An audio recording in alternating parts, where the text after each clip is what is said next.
You're listening to the ESO Network, your station for all things geek. Ian, look at this. What, it's a police box. What on earth is he doing here? I mean, these things are usually on the street. I feel it. Feel it, you feel it? Faint vibration. It's alive. EarthStationWho, a fun mashup exploring over 60 years of the Doctor Who universe. Hold on tight. You never know where the crew of the TARDIS is going next.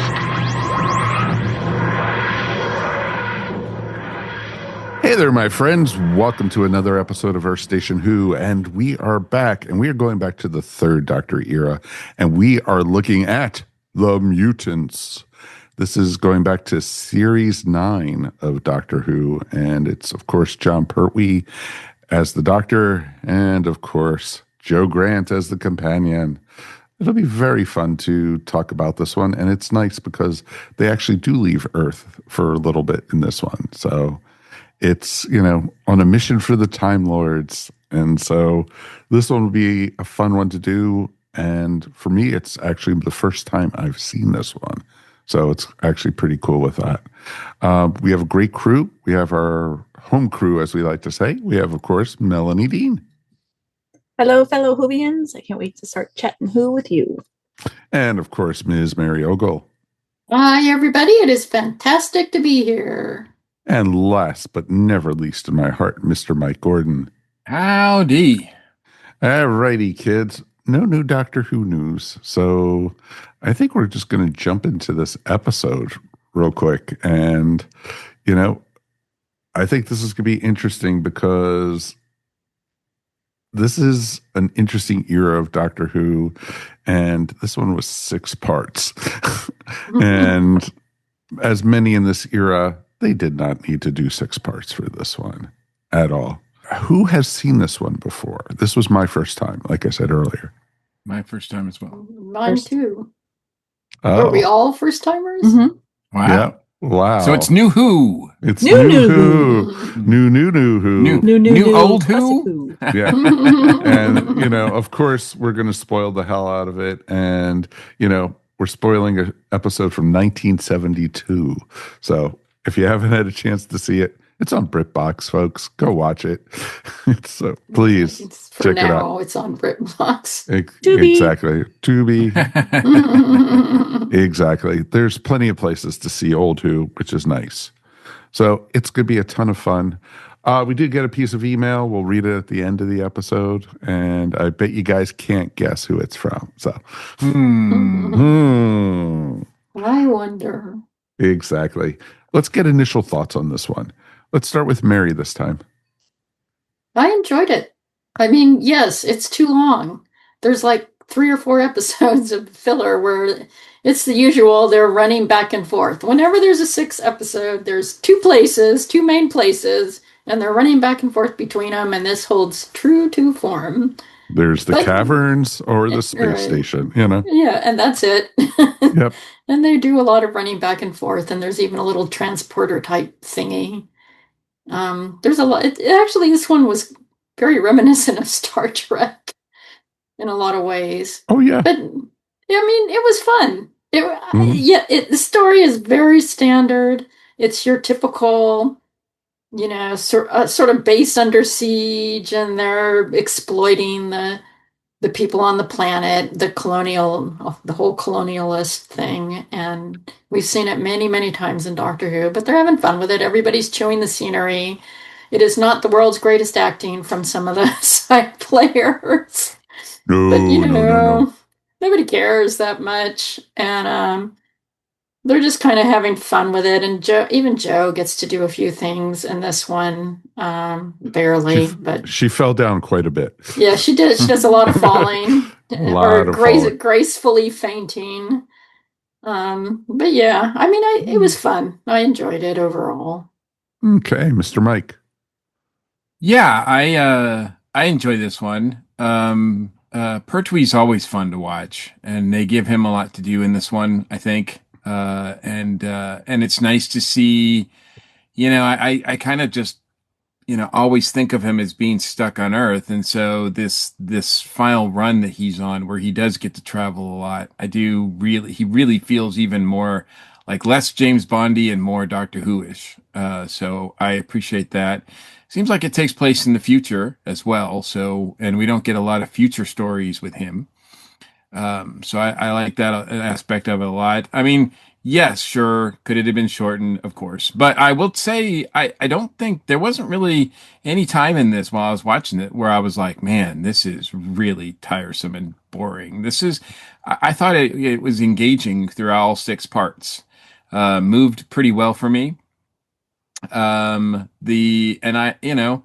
I sort of like the typical. It's a typical story. They don't try to reinvent the wheel here, but I think it was done effectively.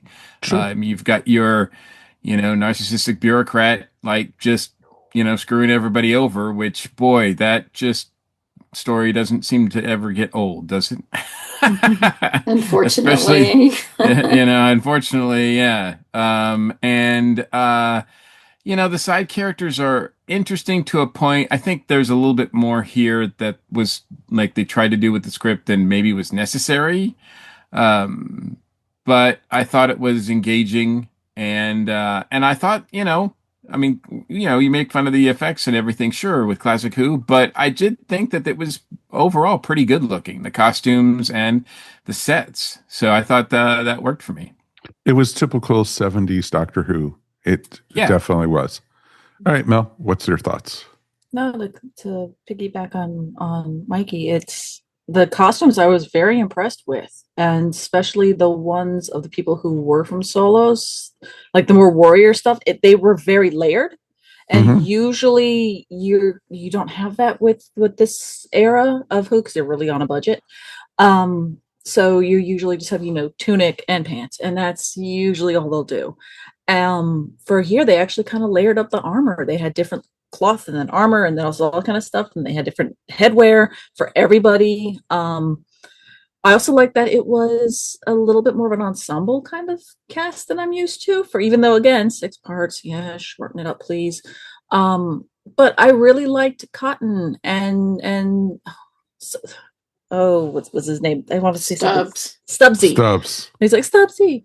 Stubbs. Yeah. And We need to have a moment of silence for Stubbs. I really liked them. Yeah, they were a fun double act. Yeah, and I think they really did give a little bit more, they writing wise, script wise, they gave more to those characters and fleshed them out a little bit more. So sure. Kai wasn't just one note. Even Varin, even though he talked about himself in the third person constantly, he moved the plot along and everything. But I really did like that for 6 parts, they didn't introduce every character in the first episode. They at least waited a little bit to give us Sondergaard, and then he had fair billing throughout, enough he had a lot of words, script wise. So that I really liked. I mean, yes, you could absolutely tighten up any of these episodes, especially again 6. I did it in 4 and then 2 today, and it wasn't bad. I think I maybe if I did 3 and 3 would have been easier,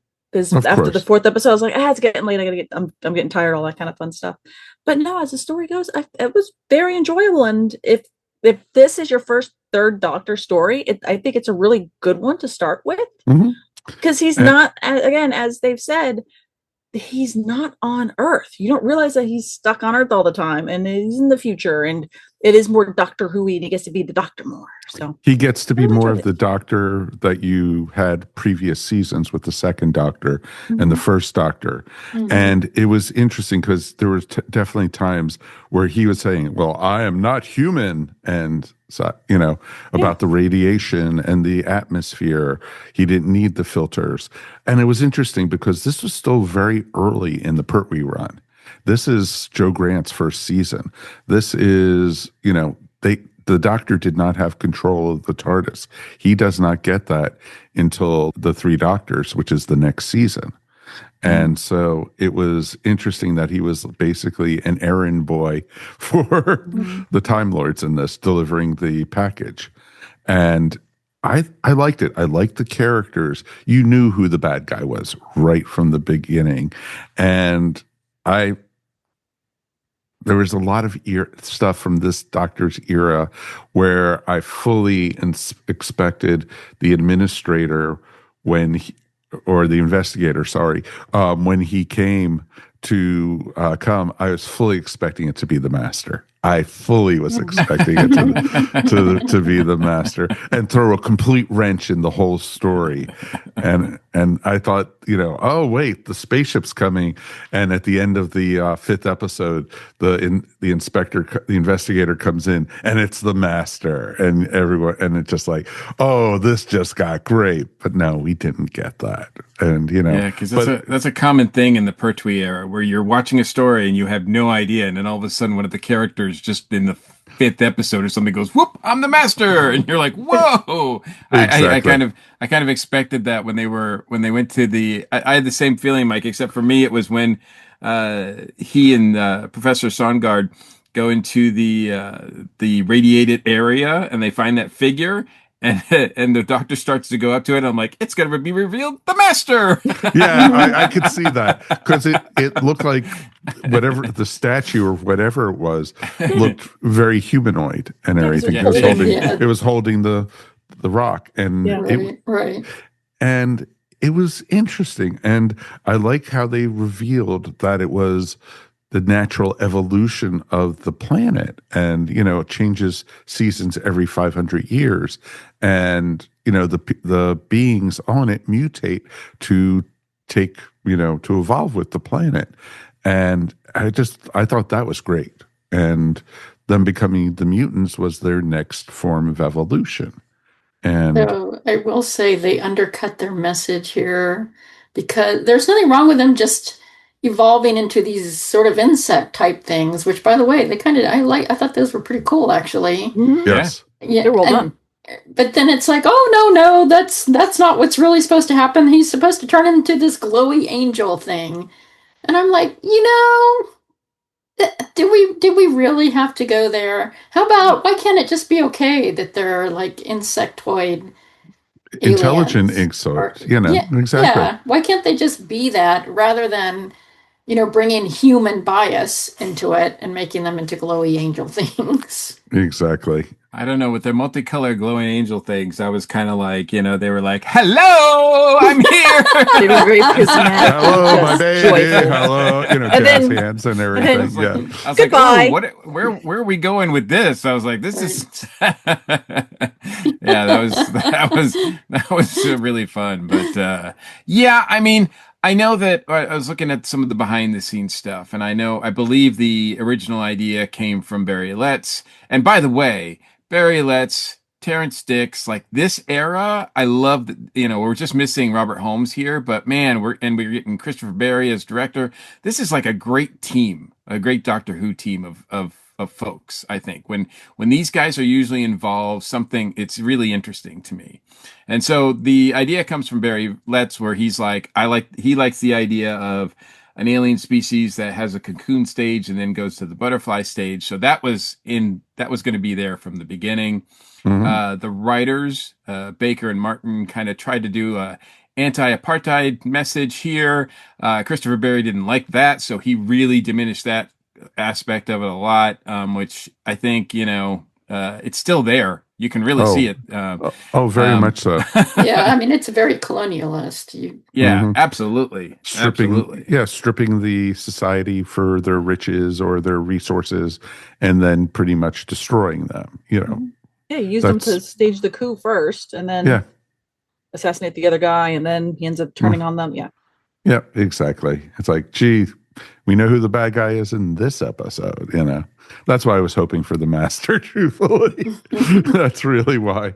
But it was interesting when I saw the actor who played Soundergaard, and it was interesting. I was thinking, is that Riff Raff from the Rocky Horror Picture Show? Nope, it's Lobot from Star Wars. It's Lobot from Star Wars. I know, it was, which was Lobot. awesome. It was. Where's Star Wars alumni? Where's his headpiece? Yeah, exactly. Yep, Kai was Biggs. Yep.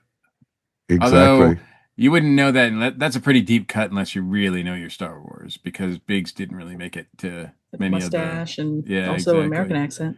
Yep. But I thought so too. Yeah, and the whole thing is kind of weird because, like, when it starts, I'm thinking this is a Monty Python episode, right? Like it starts with this old guy running through the woods, and he goes right up to the camera. I was like, he's gonna go. That was my first thought too. Yes. And I thought that was that must have been intentional because Python was on at the time. And really popular at the time. So it had to be like a lot of people were probably tuning into Doctor Who going, wait, did I just turn on Python? What's going on here? Mm-hmm. Exactly. It was fun though, seeing, another Quarry episode. And it was just, it would have been a perfect episode, I think, if it was 2 episodes less. Very easily. And the story could have easily fit into there.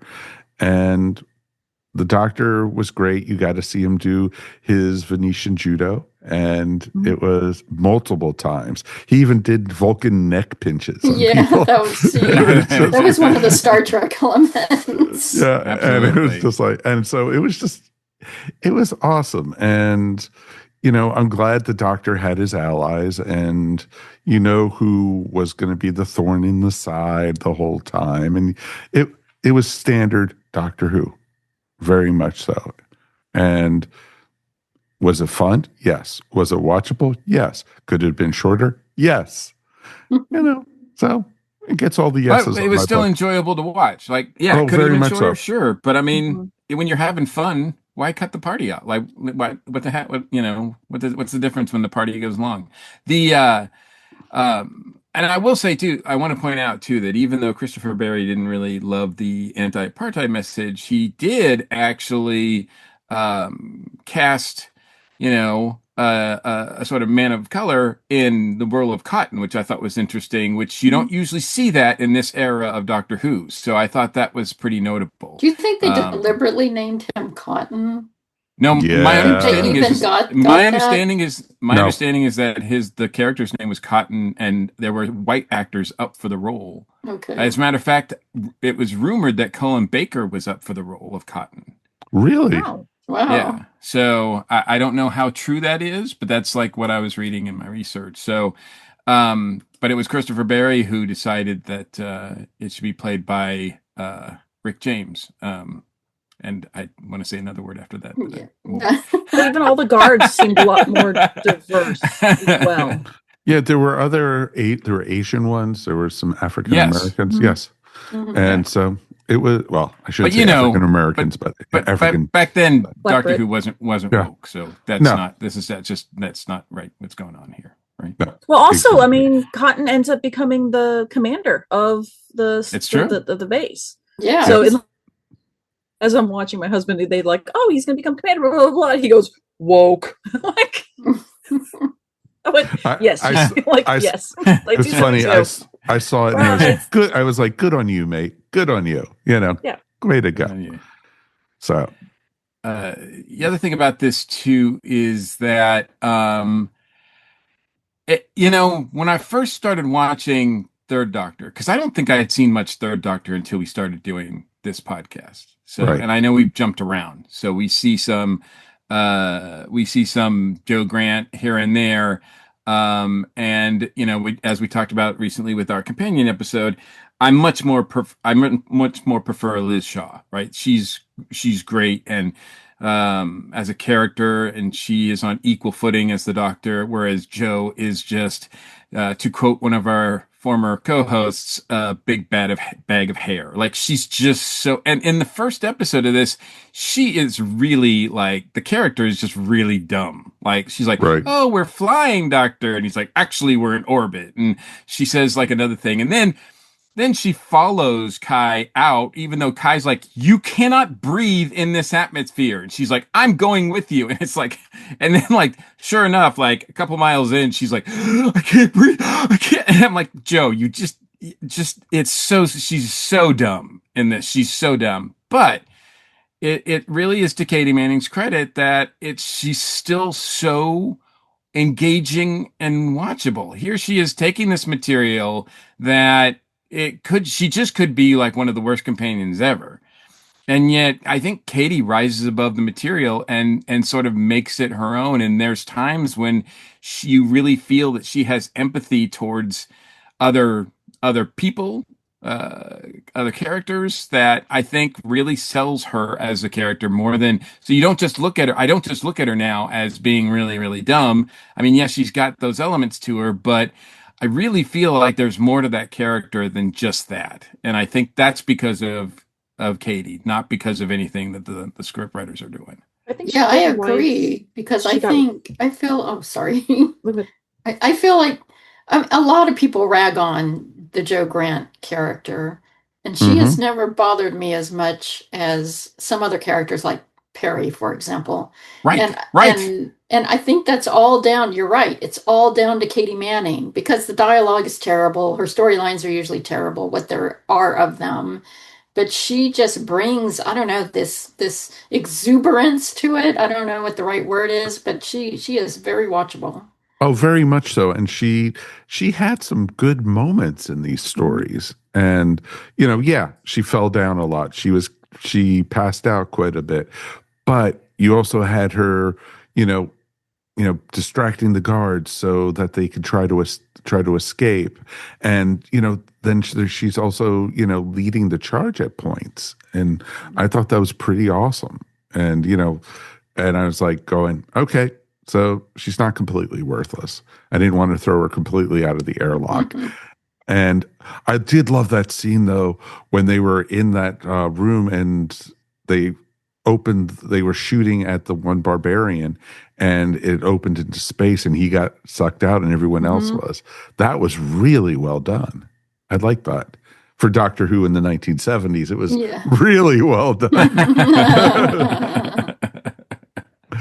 So I thought that was decent. Where do what do you guys think? Was there ever any kind of follow-up on the story on the creatures or anything in Big Finish or such? Or would you want to see something? I mean, I don't know. Do we want to see Commander Cotton again? Check in with him every once in a while. Sure. I mean, that might be kind of interesting and see where what were they called? The Solarians, right? No, I got that wrong. Solonians, yeah. What's become of them? Now, one thing that would be a nice follow-up. Okay, here's a nice follow-up. Why do the Time Lords care? Like, why are they sending them? Like, that's never really explained. like this is important enough to the Time Lords that they send the Doctor on this mission. And at one point, the Doctor goes, "Oh, now I see why the Time Lords are interested."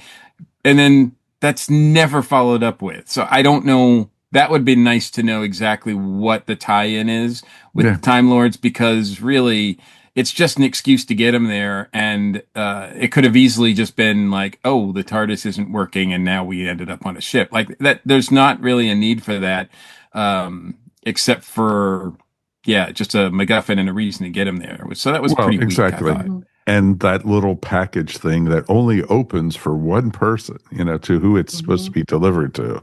And I love how the Doctor was walking around. Is it you? Is it you? Is it you? That's how I feel like my Amazon delivery guy is half the time. So, or just they're tablets that the Time Lords took and decided, oh, you guys should have this back now. What are you interfering with stuff? What's going? Yeah, they were supposed to be non-interference. That's why they persecuted the Doctor in the first place and banished him to Earth. Instead they're another interfering. Well, maybe they're setting him up. It's not beyond the Time Lords to not set him up. Like. It would be interesting to revisit, though, the metamorphosis and how it's every 500 years, I think. So we only saw summer to winter or spring to summer. We never saw how the whole cycle works. And since it's every 500 years, clearly they all forget what happens. Well, they die out, and then the next generation takes out. Oh, that's ancient text. So, yeah, it was interesting. I thought, like you said, the costumes were great. The sets were, I thought, the sets for the space station, easily, I think they reused them in Ark in Space and a couple other, seasons later on, very much And, you know, it was just typical. And, you know, it was cool. Was I sad to see the, you know, basically everyone get their just desserts, especially the marshal? Yeah, I was happy about that. You know, so I thought it was cool. All right. Any final thoughts before we go ahead and rate this one? Boy, this is a quick for a 6-parter. It's a very quick review. Yeah. Two thoughts here that I have. Also, in doing my research, I found it interesting that this storyline, this particular series or of episodes, is referenced in Salman Rushdie's The Satanic Verses, which I thought was kind of interesting. I don't know if that by default makes Doctor Who a target and controversial, but in any case, I have not read Rushdie, so I can't speak as to what the context is. So, but I did find it interesting.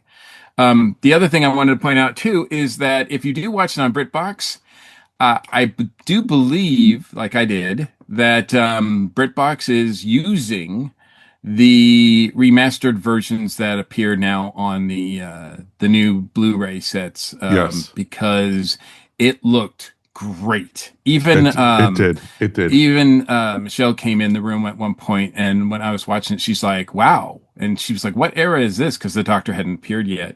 And then Pertwee, and she's like, "Wow, that I did not expect." Like, you know, I thought, she goes, "This is really in good shape." And because at this point they're still using film instead of video for the most part, it's easily to restore and bring up and then make look really, really good. And I think this, I mean, from the credits to a lot of the outdoor stuff, I thought it looked really, really good. So, and I'm glad to see that BritBox is using those versions, the newer versions, not just the original.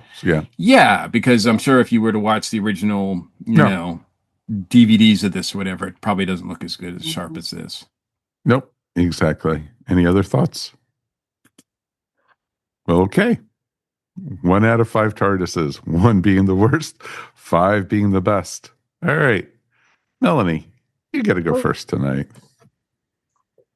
I mean, I really did enjoy this episode. So, I mean, I don't want to give it to me, a 3 is almost for me, it's almost like a disservice, because I'm like, no, I really, really like this and probably would watch it again.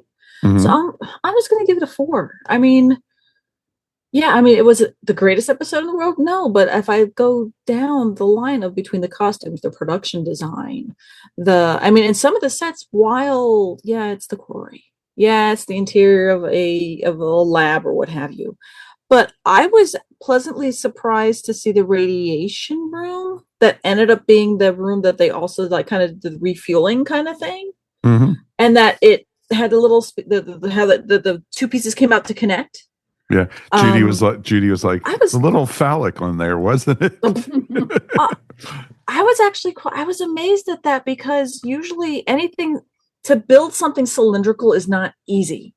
And not only is it cylindrical and it's moving, it's being pushed in through the wall.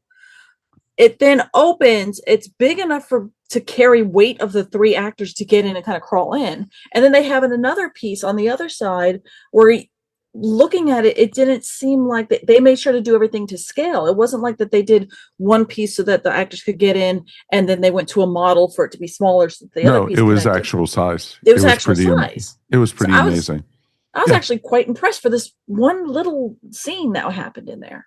Yep. So agree. Yeah, I was pleasantly surprised on this one. Okay. So now I'll give it a 4. Okay. Mr. Mike.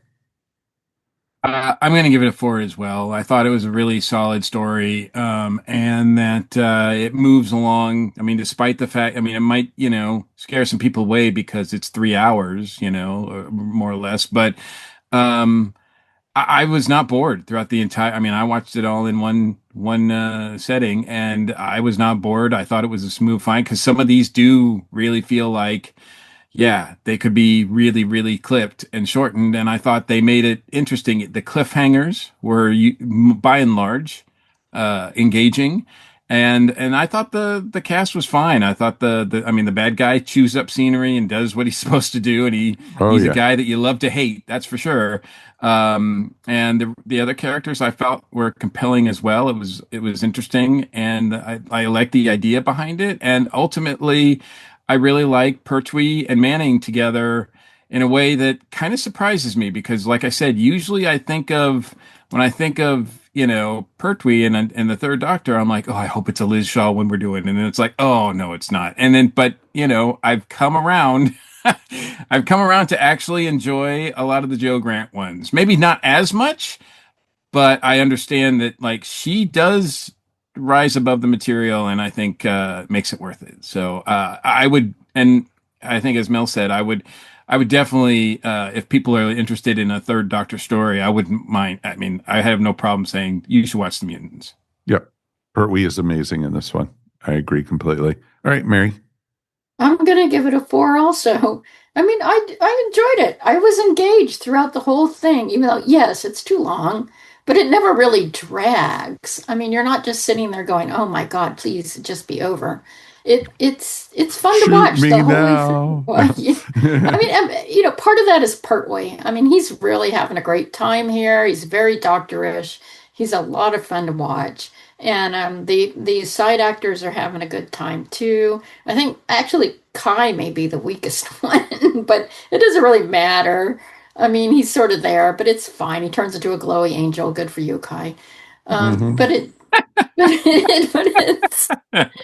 good on you, Nate. Yeah. But it's just fun. We applaud his transformation and coming out. We do. Yeah. Good for you, Kai, for stepping right out of that closet. But it's just, it's an old trope, especially for Doctor Who. But who cares? Because it's done well. It's engaging. It's fun to watch. And it's actually kind of nice to see an episode that's just fun to watch. Yes. There's no sort of big twist or anything hanging over it. There's no sort of agenda really. It's just fun to watch. And so I enjoyed it. New creators take note, right? Yes. Yeah.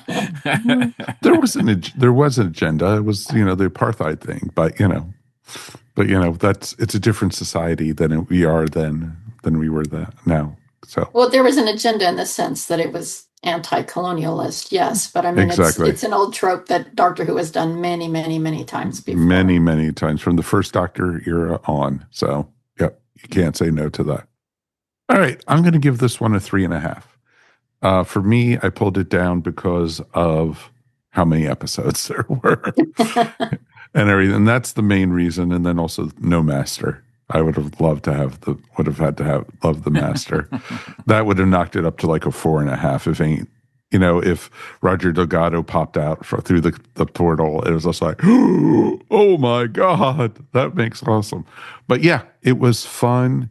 It was an interesting story, and folks, watch it for Jon Pertwee alone. And truthfully, I think this episode was Joe Grant's first time leaving Earth in the TARDIS. So that was also a neat little thing. And the Doctor saying, no, you're staying behind. And she's like, no, I'm not. And she just chased after him through the door. The Doctor didn't put up much of a fight, of course. So, he never does. No, he never does. And I like that. And I thought, it was entertaining. There were parts where I felt like it was too long and that they could have cut scenes out. But overall, I thought it was decent, and I'm glad to have the chance to watch this with you guys, and that's what makes it fun. So definitely would love to hear from you guys at home. Please write us. Feedback at EarthStationWho.com is always the best way to get in touch with us. Mentioned earlier, we have a piece of email, and I bet you guys can't guess who it's from. It's from our friend Peter, of course. Yay! Yay! I'm shocked. Hi, Peter. And he wrote, hi, Mike. Thanks for the heads up on this episode. Wow. It's been a while since I first watched this one. I thought the story was great and that the Marshal was played perfectly as a powered mad tyrant. His security force was less than impressive. True. Luckily for the Doctor and Joe, even though they had some really good guys mixed in, I thought the mutant costumes were vintage BBC Doctor Who. Yes. A mix of creative and hilarious. On the whole, I enjoyed this and thought the characters were believable and Joe was great in it. See, he's a Joe fan, folks. So there you go. Anxious to see what you guys thought of it. Peter. All right. Well, you heard before what we thought of this one, Peter. So we definitely, want to hear from you guys at home also. Peter is great to be able to do this, and we do appreciate him so very, very much. And so definitely, it's interesting. One thing I wanted to bring up with you, it really wasn't news or anything. Have you guys been watching Strange New Worlds this season at all? The Star Trek show?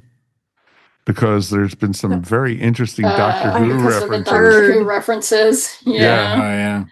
And everything. I've been Judy and I've been watching it, and we were like, she just didn't say she traveled with a time traveling doctor. It was just like that. I just thought that was just awesome and everything. I just like how both shows have actually played homage to each other, which is nice. And I think it's great. Do I think they're in the same universe? No, I don't think so. But leave that for the comic books, because IDW did an amazing Star Trek and Doctor Who crossover. So you can check that out. I definitely would recommend it. I'll actually have a link up to that in the show notes. But folks, thank you for joining us as always. It's always great to talk Doctor Who with my friends here. And if you have anything you guys want to see us talk about, because we're going to be in the wilderness years, I think, for quite some time. So we've got a lot of stuff lined up, but, tell us, is there a topic you guys want us to talk about?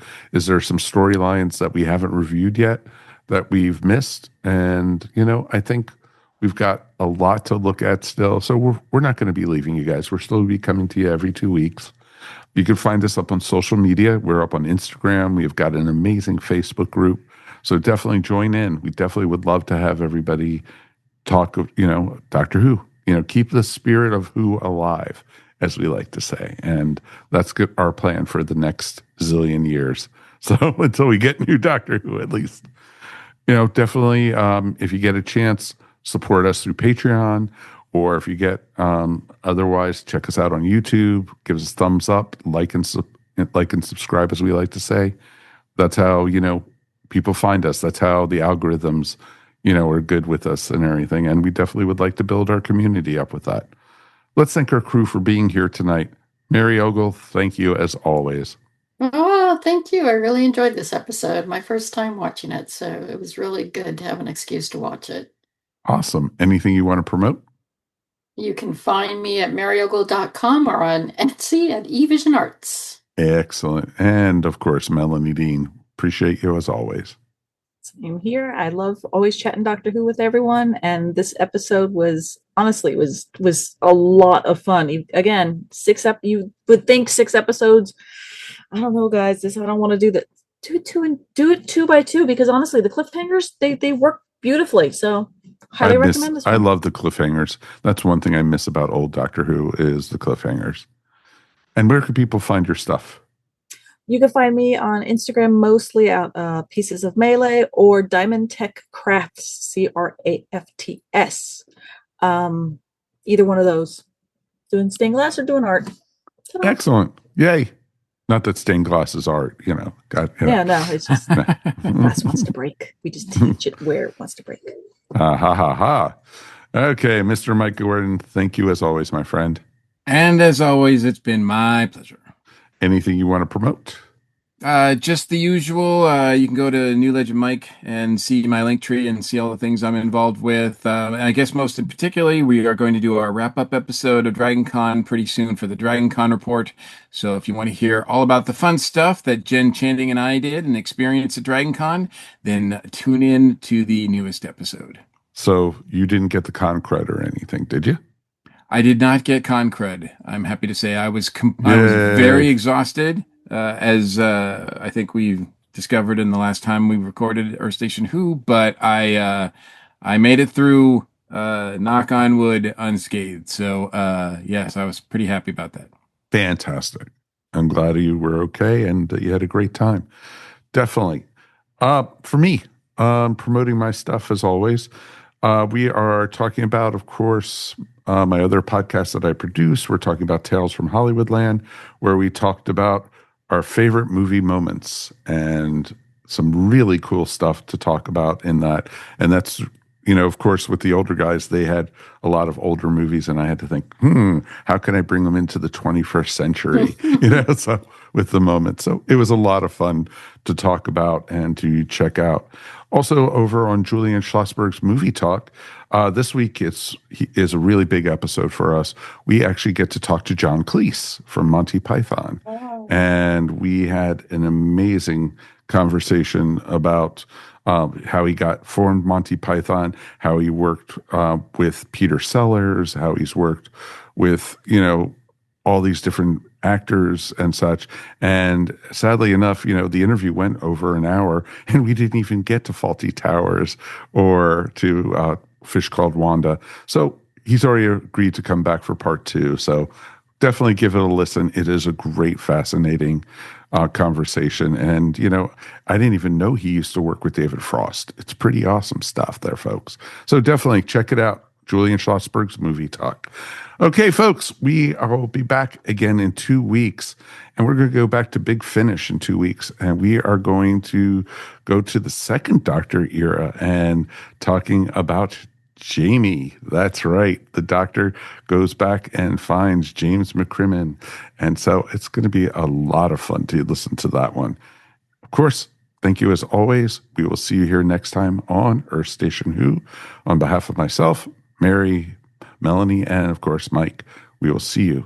Peace, and we are done. Alan Z, my friends. Ciao. You have been listening to Earth Station Who, a pop culture podcast dedicated to all things Doctor Who, featuring talents from throughout space and time. All topics on the show are the sole opinions of the individuals and are to be used for entertainment value alone. You can subscribe to our show wherever fine podcasts are found, or check out our website, EarthStationWho.com. Don't forget to check us out on Facebook or Instagram, and if you enjoyed the show, please write to us at feedback@EarthStationWho.com. Thank you so much for listening, and we will see you on the next journey of Earth Station Who. Hello and welcome to your special delivery of the Cosmic Pizza podcast. I am Casey from the UK. Dan in the UK. Finger on the pulse. That's this show. That's definitely what we're all about. All in the UK. I don't eat mashed potato. It's horrible stuff. John in Canada. First world problems. It's the only kind I have. How are you doing, Paul? And all 7 of our listeners want to know. I'm pretty sure most of them are here. And we are here to serve you a delicious slice of life. The Cosmic Pizza podcast is not about the cosmos, all about pizza. This has been a broadcast of the ESO Network. Be part of the crew and help support our shows by donating to our ESO Patreon or by shopping at the TeePublic store, which can all be found at www.esonetwork.com. The ESO Network, your station for all things geek.